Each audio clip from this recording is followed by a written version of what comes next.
কেন বললাম তোমরা কেঁদো না। সাহাবারা বলল, নবী আপনাকে আমরা আমাদের কলিজার চাইতে বেশি ভালোবাসি। আপনারে যখন আমরা কান্না করতে দেখি আমাদের দুটি চোখ আমরা আর শুকনা রাখতে পারি না। আপনি কাঁদেন তাই আমরাও কাঁদি। বিশ্বনবী বললেন, আদ্রাকাতনি রাহমাতুহা ফাবাকাইতু। আমার মা আমেনা যে আমারে ছোটবেলা আদর করেছে, সোহাগ দিয়েছে, ভালোবেসেছে, ওই আদরের কথা আমার মনে পড়েছে।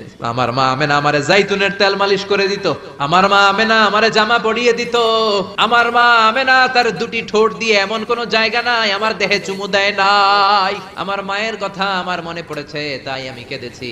তোমরা কাঁদো কেন? বিশ্বনবী নিজেও মায়ের কবরের সামনে দাঁড়িয়ে নিজেও ধৈর্য ধারণ করতে পারে নাই। এজন্য মায়ের দোয়া নেয়ার দরকার আছে রাডাই।